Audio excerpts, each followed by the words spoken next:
영국인과 프랑스인 여러 명이 함께 마차를 타고 나들이를 갔습니다. 가는 동안 영국인들은 체면 치레를 하며 점잖은 채 말을 하는 반면 프랑스인들은 특유의 콧소리를 내며 수다스럽게 떠들어댔습니다. 한참을 가다가 큰 개울가를 건너게 되었는데 그만 마차가 미끄러지면서 바퀴 하나가 난간에 걸리고 기우뚱거리게 되었습니다. 모두 놀라서 마차 밖으로 뛰쳐나오고 프랑스인 몇 사람은 소매를 걷어붙이고 마부를 도와 바퀴를 끌어올리려고 분주히 움직이면서도 난리 난 듯 더 시끄럽게 수선을 떨었습니다. 반면 영국인들은 별일 아니라는 듯 조용히 한 발 물러서 있었습니다. 얼마 후 마차는 다리 위로 끌어올려졌고 모두 다시 가던 길로 향했습니다.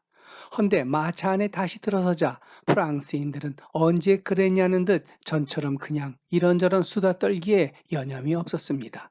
그러나 영국인들은 겉으로 보기에는 차분해 보였지만 안색은 달랐습니다. 이런 사고가 또 생기면 어쩌나 하는 불안한 마음에 근심이 쌓이기 시작하면서 침묵 속에 소가리를 하며 가고 있었던 겁니다. 영국인과 프랑스인의 국민성을 빗댄 풍자입니다. 프랑스인은 즉흥적이고 가벼워 보이지만 실제로는 현실적이요 인내심이 강한 반면 영국인은 겉으로 보기에는 신사요 예의 있는 모습 같지만 그 실상은 이기심과 오만이라는 이중성입니다. 영국에서 16세기 이후 귀족이 몰락하면서 귀족보다는 낮지만 자연농인 요먼보다는 높은 계층이 생겨났는데 이를 젠틀이라 불렀습니다.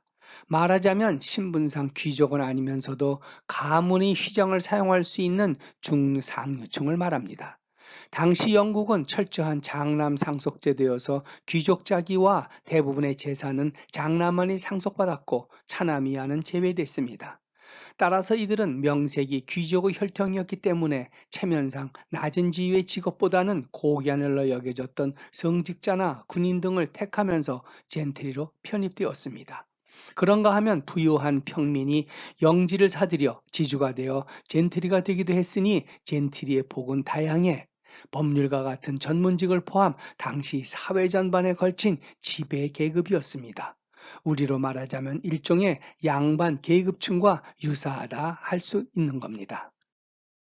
헌데 당시 유럽에서는 신분이 다른 계급과 결혼할 경우 그 배우자와 자식들의 상속권을 배제했는데 이는 재산이 분할되는 걸 막기 위해서였습니다. 하지만 영국은 이미 장남 상속제를 실행했기 때문에 그럴 필요가 없었습니다. 이 때문에 영국은 차이나는 계급 간의 결혼이 어느 정도 자유로웠습니다.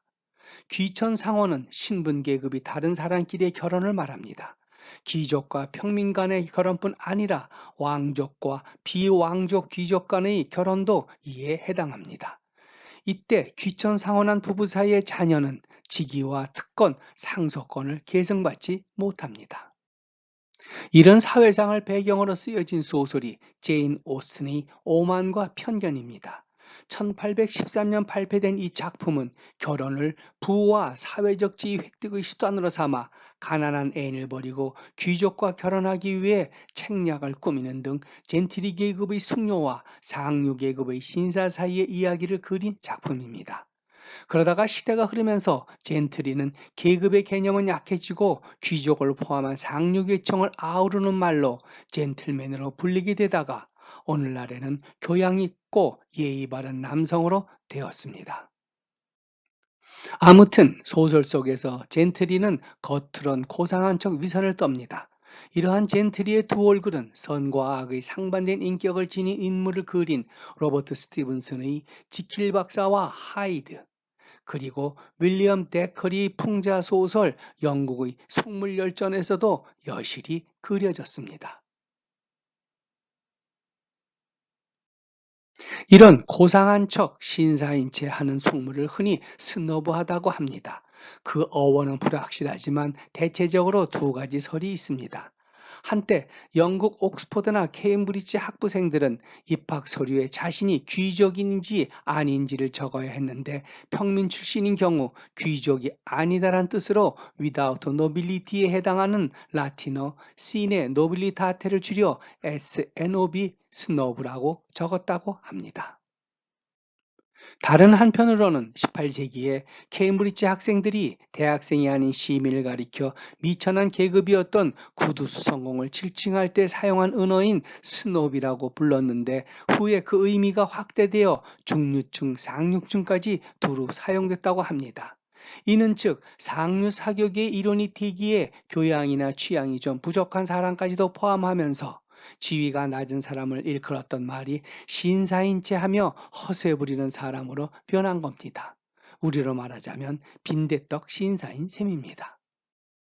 가난하고 별 볼 일 없던 북해 한 구석의 조그만 섬나라에서 1588년 스페인의 무적 함대를 격파하는 칼레 해전의 승리로 일순간에 해양 강국으로 발돋움한 후 젠트리식의 두 얼굴 전략을 내세워 온갖 침략과 수탈로 세계의 반의 반을 지배하면서 해가 지지 않는 대제국의 영광을 누렸던 영국.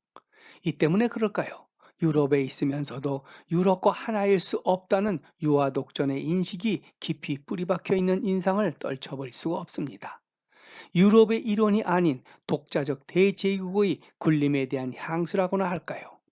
이는 윈스턴 처칠의 유명한 말 We are with Europe but not of it. 즉 우리는 유럽과 함께 하지만 거기에 속하지는 않는다를 통해서도 그 속내를 충분히 알 수 있습니다. 여담이지만 이러한 영국의 모습을 볼 때마다 일본을 연상케 합니다.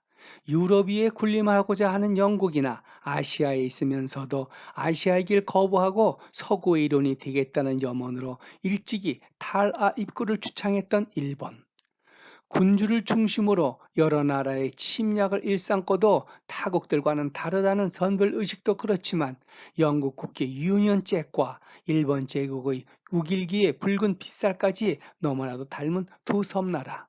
여기에 위선과 체면 그리고 칼과 국화 즉 혼내와 닷대마의 이중성까지. 이것이 우연일까요? 아무튼 그럼에도 그나마 영국이 국제사회에서 그 위험을 잃지 않고 있는 것은 나라의 위기 때마다 목숨까지 걸고 나서는 지도층의 노블레스 오블리주의 미덕됨일 겁니다. 이는 영국 고위층 자제가 다니는 이튼 칼레이지 벽에 걸려있는 제1차, 2차 세계대전에서 숨진 2천여 명의 사진을 통해 조국을 위한 의무에 따른 희생을 명예와 자부심으로 삼는 이면을 보여줍니다. 최근 배우 윤여정의 영국 아카데미 여우조연상 수상 소감이 화제입니다.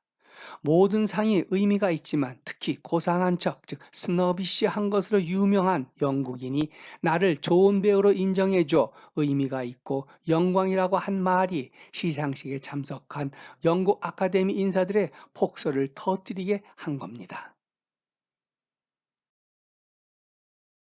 자신들이 바로 이러한 이중성의 빛과 그림자를 누구보다도 더 잘 아는 그들이기에 윤여정의 시니컬한 유머를 웃음으로 포용한 게 아닐까 하는 생각이 듭니다.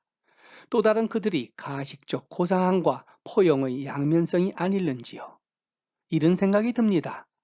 만일 타국인이 우리를 향해 점잖은 제하는 한국 양반인네들이라고 하면서 어쩌고저쩌고 했다면 우리는 어떠한 반응을 보였을까 하는 생각 말입니다.